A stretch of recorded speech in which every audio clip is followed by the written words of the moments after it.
Welcome everybody to this week's special edition of Ball Talks with Bush. I'm your boy Bush. As always, joining me today, our co-host, Insider O and Rob Bucks. Fellas, how y'all doing today?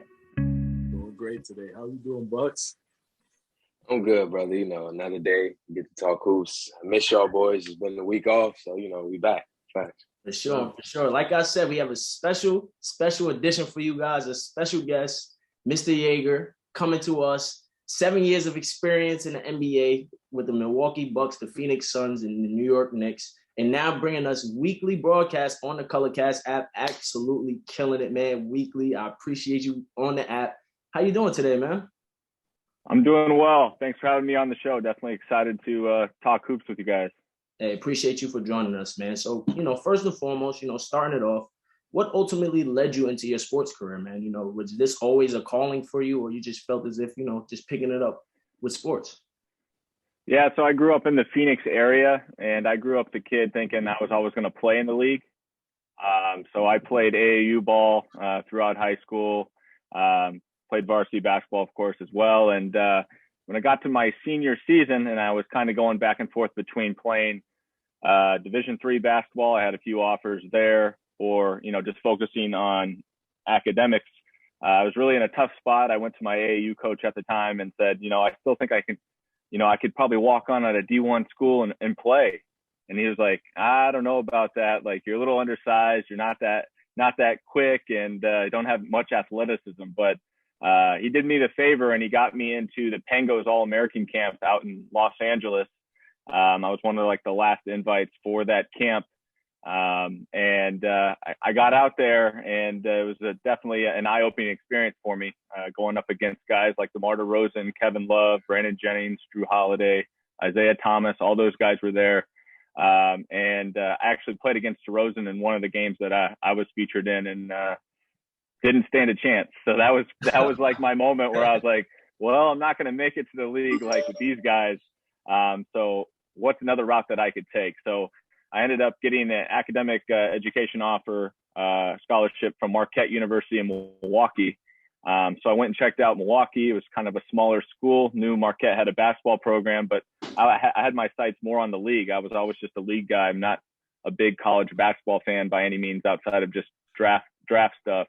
So I knew it was a small market, a team that was definitely struggling to get fans. And I figured, if I was committed to the grind of, trying to get my foot in the door and get to know the people you need to know, just because the NBA is all about who you know and not what you know. I mean, you can always learn on the job, and it's just about trying to find connections to get in. And so, yeah, that was kind of just to answer the first part of your question there. I always thought I was going to be in the league at some capacity, and ended up making the right decision going to Marquette and getting on with the Bucks. So now that you said that, right, you had to transition from on the court to now off the court, and starting off as an analytics intern and then a video coordinator intern. Just speak about the changes that you had to make in order to make that transition. And were those opportunities that you just couldn't pass up, or you felt that was ultimately the lane that you knew you could step into? So that's a great question. I think one of the tricky things about just getting your first chance to be in an NBA front office is you're kind of put into a canoe, and you work your butt off, and you literally take there's two ways. There's a why that you get to, and you really just kind of got to go where your canoe goes, and the connections that you make and who you deal with on a daily basis. So when I started as an analytics intern for the Bucks, I was basically just breaking down a ton of video. Second Spectrum Sports, which is now in the arenas of every NBA arena, calculating mileage, deflections, blow-bys, all that kind of stuff didn't exist back then. So I was doing that literally by hand, watching each game and keeping tabs on an Excel spreadsheet, kind of doing the grunt work. And then I'd give it to our math guy that came from Harvard University, and he would plug it into his Excel spreadsheet with all the actual analytics and come up with values for certain guys, defensive metrics, things of that nature. So I was doing video from jump. I know the analytics title that I have on my resume it's nice to have, but I was never an actual numbers guy per se. And where I sat in the office was near the video crew and some of the assistant coaches on the Bucks staff. So just throughout my time being there from, start of day to the end of the day, I got to interact with them a lot more. And that's kind of how my canoe shifted to a video intern spot when the position opened up. Cool. So now, you talked about being in Milwaukee and Phoenix, right? So you transitioned from Milwaukee to then Phoenix and then New York, correct? Yep. So just describe moving from a smaller market into a larger market and just some of the challenges or some of the benefits that you might have faced going from place to place. Yeah. I'm glad you brought that up. That's actually been one of looking back on my 7-year career in the NBA, that's one of the coolest things I think I have to go ahead and talk about is the fact that I was in such a small market, as you mentioned, Milwaukee, went to a middle tier market in Phoenix, and then of course on the biggest stage with the New York Knicks in Madison Square Garden. But moving over from Milwaukee to Phoenix was certainly a challenging experience. Obviously, a bigger staff, lots more moving parts within the organization. A lot of instability at the time. They had just had a total roster change. Some coaches were changed out, and the front office was still fairly new. So everybody was trying to get acquainted with one another, and in Milwaukee, it was literally a small practice facility, and everybody was on the same floor. In Phoenix, you had your coaching staff on the bottom level of the arena floor down at the Footprint Center now. And then you had the front office 4 floors above you. So, on a day-to-day basis, you weren't interacting as much, and sometimes you lose a feel or communication with one another per se. So that was probably the biggest difference, is having that separation. And to be honest, like I enjoyed when everybody was in the same building on the same floor. Made it a lot easier for both parties to kind of interact with one another, and it helps grow like a healthier relationship, in my opinion. All right, cool. So now I'm gonna pass you over to my guy Bucks. Bucks, take it from here, man. Yeah, good to meet you. Good to speak to you. It's great to have this insight, first and foremost. Thank you for coming on the show, like Bush said. But I am the honorary Knicks fan of the show, so okay. I'm kind of curious on your Knicks experience. I know you said it was a bigger workspace. You kind of lost touch with some of your coworkers. Did you feel more of a pressure to do your job in a different way or a better way working for the Knicks? Shout out to my cat. Yeah, so that was Phoenix. In New York, actually, the practice facilities in Tarrytown, New York.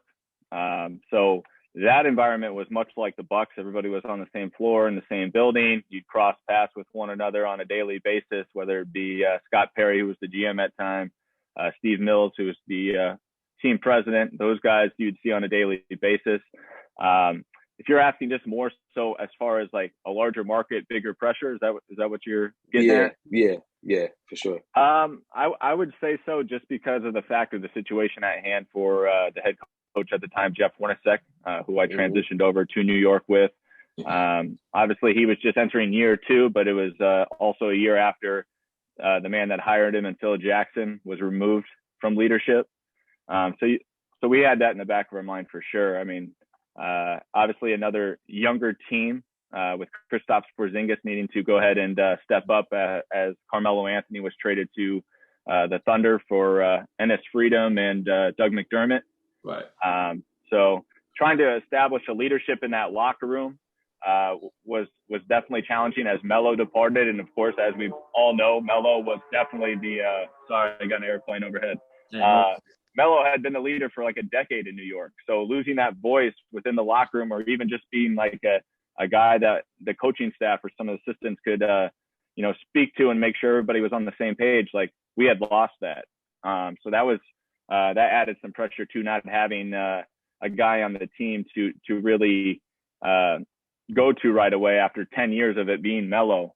So at the time, Lance Thomas was the guy that really stepped up. Porzingis certainly grew his leadership role as well, but definitely challenging times and a little bit more pressure than I had experienced in the past.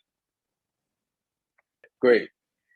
That's good stuff, yo. I'm geeking because I'm a NBA fan, such an NBA fan, and to hear the other side of this, it's a big deal for me. Another question I have, I know tanking's not incentivized. I know you guys are not trying to lose, but what's the feel like when you have a team like that 2017 team where it's a younger team? Clearly you guys are focused on maybe more so player development. You might not be going anywhere fast. Because I'm looking at this season and how we're fans, me personally, I think we should be trying to get into the lottery. Tibbs is trying to win. So I wonder, like, how does it from the other side? How does it look like the feel of, oh, we're going with player development or we're trying to win? Like, could you tell the difference right away?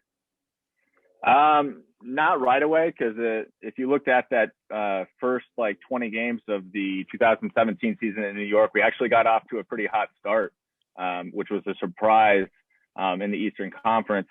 And then we kind of hit some road bumps and it was kind of downhill from there. But, as time moves on and as the record, much like the New York Knicks record this year, as you fall further behind in the standings and below 500, you start getting different pressures to place some more, giving younger guys heavier minutes, getting them more touches, maybe getting them included in the offense a little bit more. And obviously that decreases your chances of winning if you're taking the ball out of, Porzingis' hands or Tim Hardaway's hands, or for this year, maybe you're trying to get Emmanuel quickly into more pick and rolls, but that might take the ball out of RJ Barrett's hands, or, limit the amount of times that Julius Randle's catching it on the elbow.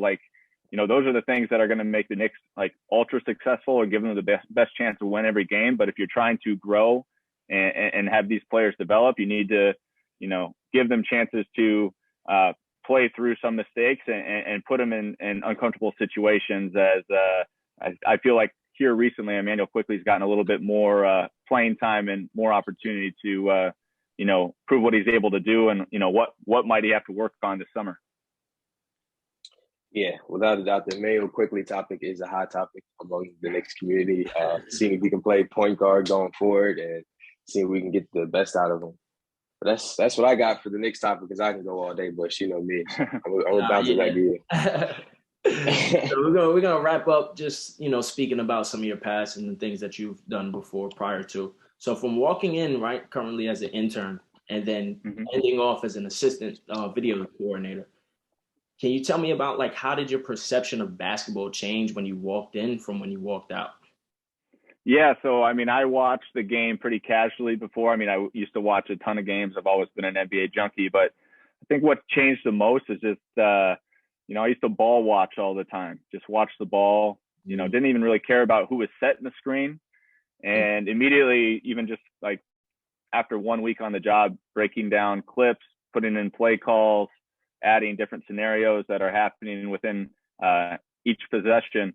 About a week, and that was a wrap for me. I watch games completely different now. Even if you listen to one of my Colorcast broadcasts, the way I describe the game, some of the play calls I call out throughout each game, it's forever changed. It's not something I can revert back to now, really, watching NBA basketball.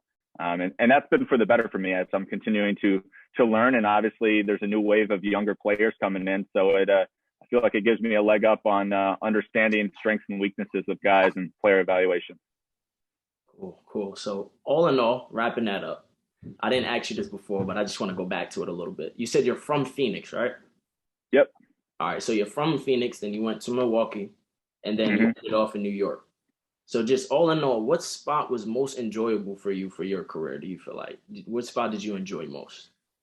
I liked Milwaukee at the time just because it was such a small market. I could kind of get my hands dirty in so many different avenues of work. When I was in Milwaukee, I kind of did a little bit of everything.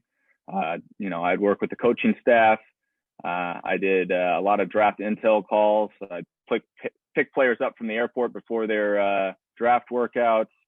2 of the years I was there, I pretty much, while I was away from the office, I would take care of some of our rookies making sure they had groceries, things of that nature. And those are things when you get to like Phoenix and to New York, like they already have drivers or they have other personnel that take care of that kind of stuff. But at the time, like the small budget Bucks team before the ownership change, they didn't have that. So it was an opportunity for me to kind of grow and be a part of so many different lines of work, which was, I think, extremely beneficial for me and a really cool experience. Nice. Appreciate that. So now that we got all of that out the way, right? We're going to jump into some NBA talk, some good NBA talk. Oh, you want to kick us off with this one, man? You got any questions for him you want to kick off with? And then from there, we can get the ball rolling, man. Well, for one, I just have to ask you, this is my burning question. Like, describe a day in a life of your job. Like, I know it could be time consuming. You have other things to do. Just describe a day in your life. That's my biggest question. That's a good one right there, bro. So a day in my life, if I'm starting, I feel like the start of any NBA video coordinator's day is actually the night before, because you're working on a 5-out scout schedule. So our next 5 opponents, if they play that night, you typically not all 5 are playing, but you'd probably have 1 to 2, maybe 3 on like a crazy week. So I'd break down 1 or 2 NBA games of our upcoming opponents that are on our 5-out schedule. Break it all down, make sure my video work was done. I would probably get to the arena or to the office the next day, starting around like 6:30, 7 o'clock at the latest, waiting for the assistant coaches to come in, who would be the ones that would take the tape, go ahead and review it. And, I would chop it down to where an NBA game for them only took them 50 minutes to watch. So 2 more minutes than actual, because I cut free throws, I cut timeouts, all that stuff. And so they'd watch the tape in the morning. They might have me pull a few clips for coach to see. We would then meet as a coaching staff around 8:30.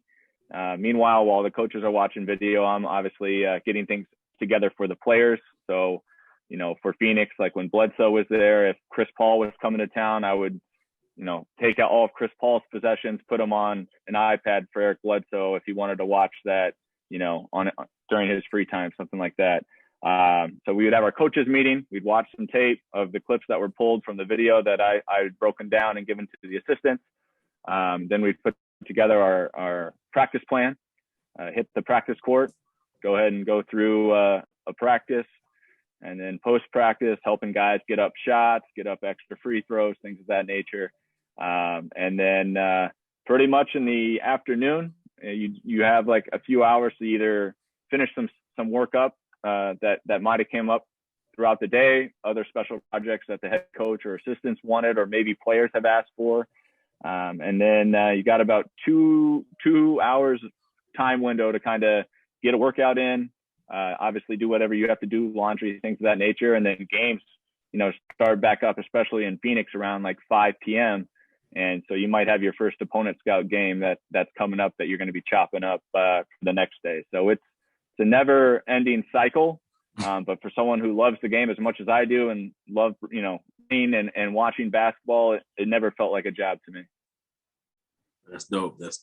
Nah, yeah, that is dope, man. When you love what you're doing, you engulf yourself in your craft and your passion, man. It never feels like work, and that's something I take away from it. That's something I take away from it all the time.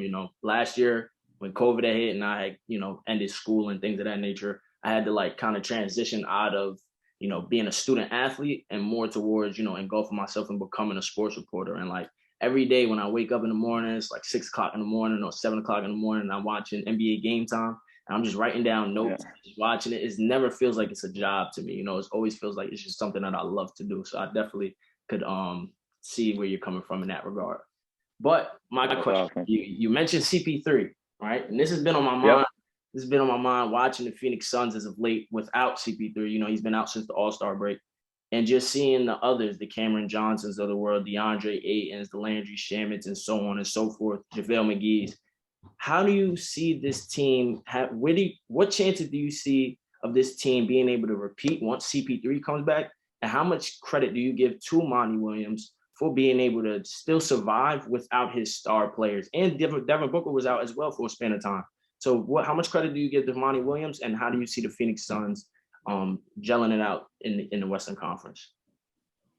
So starting off with Monty Williams, I think he is by far the coach of the year. I mean, they got the NBA's best record. As you mentioned, they've had multiple injuries to Devin Booker. Not only was he just out with health and safety protocols, but he was out earlier this year as well for a little bit of time dealing with an injury. And now CP's out. Obviously, they just finished up a successful 2-1 road trip where they had to play the Heat and the Bucks. Mm-hmm. So that's a tough road trip for them on the East Coast. I think Monty's done a heck of a job putting together a winning program in Phoenix.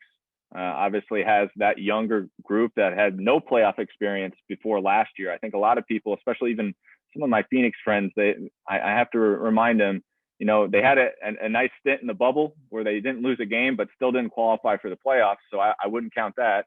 And then obviously last year, they got all the way to the finals on their first playoff run, which is incredible. I mean, haven't been in the playoffs in over a decade, and you reach the finals, even have a 2-0 lead on the Bucks.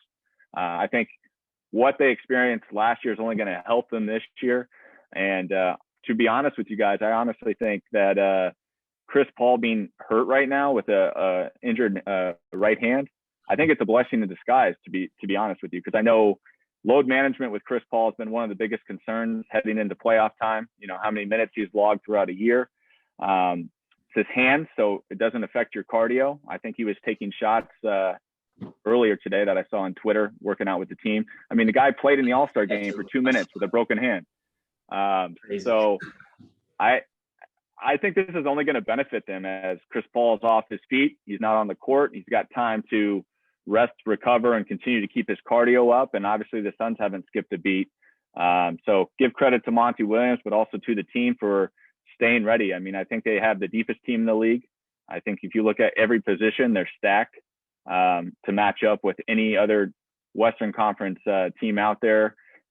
East will be a little tougher. It'd be interesting to see if they make it to the finals, who they'll have to go up against. But I think it's Phoenix. I think it's Phoenix's year to lose. I think they should win the championship this year with the team they have assembled, the culture and identity that they've taken on, and they've proven it all year long. So I'd be surprised if they didn't make the finals, and definitely wouldn't be shocked if they won it all.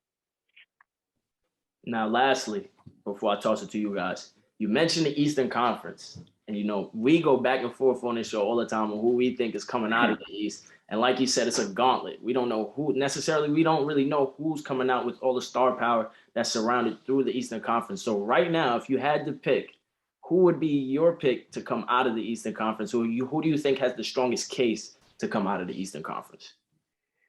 I think that's really tough. I think it's going to come down to Eastern Conference playoff matchups. I think matchups in the East is going to be huge. Who gets stuck with who in the first couple rounds? And if I had to go not knowing the matchups, I would have to go with the defending champ Milwaukee Bucks. Obviously, they've been there. Brook Lopez should be coming back soon, but even without him, I think the acquisition of Serge Ibaka gives them some size, some banging down low.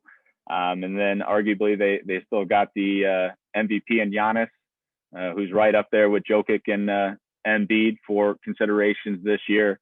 I think just being the defending champs, I think they've put together enough of a successful season. Obviously, Giannis has continued to elevate his play the last couple of games. I think I would have to give them like the nod for that, but I mean, Brooklyn's right there, Philly's right there, and Miami too. Those would be my top four: the Bucks, Miami, Philly, and Brooklyn. That was my bad. I was muted for a second. But me and Bucks are in agreement with the Milwaukee pick on here. My man, he's a Miami fan. So, and last night after seeing Brooklyn and that performance Harden put on, I'm a diehard James Harden fan, and last night was kind of the same old story. It seemed like. And even without Brooklyn's probably best perimeter defender in Ben Simmons, and for him to go out and do what he did, 3 for 17 from the field, ultimately, I don't know where my head's at with Philadelphia, but I'm going to toss it over to the guys, and you guys could take over from here, man. You got something else? Yeah, I just got one question for you. This is my main question. I think they all know what I'm about to say. Who is the best player in the league, in your opinion? For me, it's that man in Brooklyn, number 7, Kevin Durant, I don't think it's close. I just think when you combine skill, you combine just all around game, his passing has gotten better, his rebounding has gotten better, his defense gotten better. I want to hear who you have as your best player. That's my main question. Yeah, I mean, I think that obviously the best, I would say 5 players this year definitely would have to throw KD probably in that mix. But when I think of best player, it's like who would I put my life on the line to win a game? Right. I would go with Giannis. He has the killer mindset. I would go with Giannis. He's got the killer mindset. I mean, you look at what he did coming back from injury last postseason. Game 7 was legendary. 19 of 21 or 17 of 19? But either way, he missed 2 free throws. Put a 50-piece on the Suns to close it out.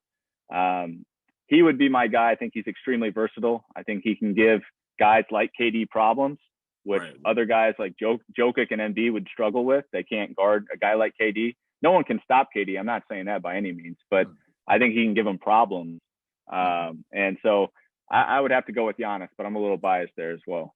All right.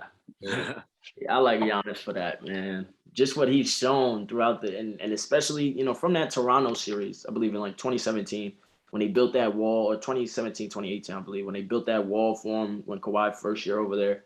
And then he showed his inability to pass the basketball, his inability to shoot the basketball, and just his inability to change his game from just being a driver to now all around. You could just see the improvement year after year after year in his game. And like you said, last year, closing it out, 50 points. I got Giannis, man, as the guy, man. That's respect. That's just me, man. They were about this. They were like a KD shoe this size away from losing. Yeah. I was at that game too. It was crazy. Wow. It's crazy. Does that wrap up you guys' question, Bucks? You got anything else, man? He pretty much answered my question. I was going to go with the best player / MVP route. O covered that for the most part. So that's all I got, Lastly, if you don't mind, who would be your number 1 pick right now? Or like your top 3 for MVP right now? Like what order would you put them in? Believe it or not, just answering that last question, I'd have to put Joel Embiid number 1. Okay. I think Embiid has earned it this year in Philly. I think, if anything, the Harden acquisition could disrupt some of the votes for that. But what he was doing during the Ben Simmons saga in Philly was quite incredible. I'm always take a realistic approach on this. So I think I believe in voters fatigue. With that said, I'm not sure Jokic. I think Jokic, if it was up to me, I think, Jokic should be right up there as well with what he's done with Denver this year, keeping them as a top 6 team in the West with literally Porter and Jamal Murray not playing and losing other key guys to that team along the way. So I would go Embiid, Jokic, and then I'd put it'd be a 2A, 2B here, Jokic 2A, and then Giannis 2B as my top 3. Fellas, are we all in agreement with that right there? We haven't talked much MVP as of late. Our last MVP was a couple weeks ago. When DeMar DeRozan had me. I agree with him, man. I agree with you. You agree? I agree with him, man. I gotta give it to him. Yeah, I was wrong with Joker, man. I was wrong. Yeah, I had put it on Twitter and I sent it to the chat and I said, yeah, man, it's DeMar's probably completely out of the top 3 wise. I would say Embiid, Jokic is like a 1A, 1B, and then Giannis is like a close second in terms of that. So I think that's going to be the solidified core of guys moving forward who they're going to, give the MVP award to. But all in all, we appreciate that, man. Thank you for your breakdown of that NBA. That's fair. I'm with you there. That was a fair assessment, Terrell. How is it though, man, living out in Phoenix though? Before we get out of here though, how you like it in Phoenix? Because we're on the east side. I'm in New York. New York, and my Bucks, he's in Jersey right now. So how is it in Phoenix? I love it here. I mean, it's always sunny and 75 during the winter.